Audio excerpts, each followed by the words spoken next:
नमस्कार दोस्तों। अगर आपको अच्छी और प्रेरणादायक कहानियां पसंद हैं तो इस वीडियो को लाइक करें, अपने दोस्तों के साथ शेयर करें और चैनल को सब्सक्राइब करके बेल आइकन दबाएं ताकि हर नई कहानी सबसे पहले आप तक पहुंचे। तो आइए सुनते हैं एक अद्भुत प्रेरणादायक कथा, नीलकंठ की सीख, सबसे उत्तम दान। पूर्व दिशा में लालिमा बिखेरते सूरज की किरणें जैसे ही गंगा के जल को छूती, पाटलपुर का नगर एक नए दिन की शुरुआत करता।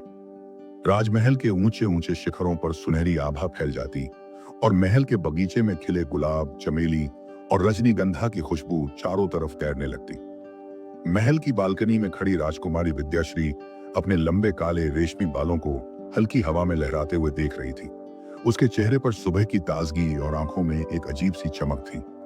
विद्याश्री सिर्फ रूप में ही नहीं बल्कि अपने स्वभाव में भी अद्वितीय थी। जहां महल के अन्य लोग विलासिता और शाही ठाट में डूबे रहते, वहीं वह साधारण वस्त्र पहनकर आम लोगों से मिलने जाती, उनकी बातें सुनती और जो संभव हो मदद करती।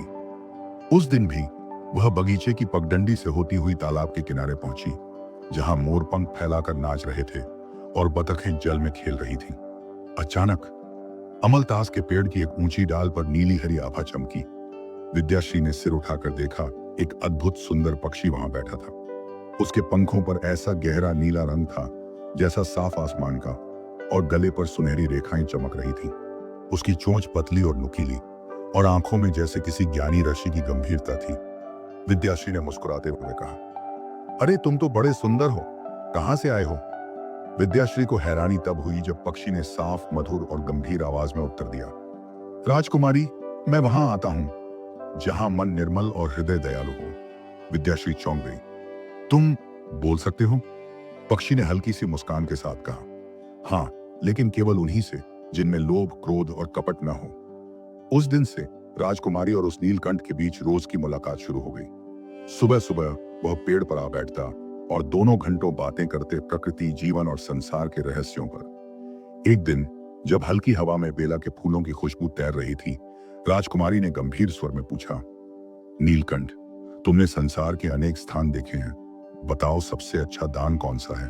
सोना, अन्न, वस्त्र या कुछ और? नीलकंठ ने उसकी आंखों में गहराई से देखा और धीमे स्वर में कहा, राजकुमारी, इस प्रश्न का उत्तर किताबों में नहीं मिलेगा। अगर तुम सच में जानना चाहती हो तो कल सुबह तैयार रहना। मैं तुम्हें 3 जगह ले जाऊंगा। जो तुम देखोगी वही तुम्हें उत्तर देगा। अगले दिन सूरज निकलने से पहले ही राजकुमारी महल के बगीचे में आ गई। नीलकंठ पहले से वहां था। उसने अपने चौड़े पंख फैलाए और कहा, आओ मेरी पीठ पर बैठो, आज हम आकाश के रास्ते यात्रा करेंगे। विद्याश्री ने हल्के से संकोच के साथ पंखों पर हाथ रखा और बैठ गई। पंखों की एक तेज झपक और वे दोनों महल की मीनारों को पार करते हुए बादलों के बीच पहुंच गए। नीचे खेत, नदियां, गांव और जंगल एक चित्रकला की तरह दिखाई दे रहे थे। नीलकंठ उसे एक बड़े नगर के चौक में ले आया। वहां एक अमीर सेठ के सामने सोने के सिक्कों से भरी थालियां रखी थी। सेठ ऊंची आवाज में पुकार रहा था, आओ गरीबों, जो चाहे सोना ले जाओ। लोग झोली और बोरियां लेकर दौड़ पड़े। भीड़ में धक्का मुक्की शुरू हो गई। बच्चे रोने लगे और कुछ लोग दूसरों से सिक्के छीनने लगे। सेठ के चेहरे पर गर्व और अहंकार साफ झलक रहा था, जैसे वह अपनी शोहरत के लिए यह सब कर रहा हो। विद्याश्री ने धीरे से कहा, यह तो अच्छा दान है ना? नीलकंठ ने शांत स्वर में उत्तर दिया, हाँ, यह दान है, पर देखो, यहाँ लेने वालों की आंखों में लालच है और देने वाले के मन में अहंकार। यह शरीर की जरूरत पूरी करता है पर आत्मा को नहीं छूता। इसके बाद वे एक गांव पहुंचे जहां एक साधारण किसान अपनी फसल से गेहूं और चावल निकालकर भूखे लोगों में बांट रहा था। उसके कपड़े साधारण थे पर चेहरे पर संतोष की मुस्कान थी। लोग अनाज पाकर आशीर्वाद दे रहे थे, बच्चे खुशी से उछल रहे थे। विद्याश्री बोली, यह तो सच्चा दान लगता है। नीलकंठ ने सहमति में सिर हिलाया, फिर कहा, हाँ, यह अच्छा है क्योंकि यह जरूरतमंद को राहत देता है, लेकिन यह राहत अस्थायी है। कल फिर भूख लगेगी और यह दान समाप्त हो जाएगा। अंत में वे एक छोटे से जगह में पहुंचे। वहां एक बुजुर्ग महिला एक अनाथ बच्चे को कहानी सुना रही थी, मेहनत, ईमानदारी और जीवन के सही रास्ते के बारे में। वह केवल शब्द नहीं बल्कि जीने का तरीका सिखा रही थी। विद्याश्री ने कहा, यह तो कुछ भी नहीं दे रही, न सोना, न खाना, न कपड़े। नीलकंठ ने गंभीर स्वर में कहा, यही सबसे बड़ा दान है, ज्ञान और प्रेम का दान।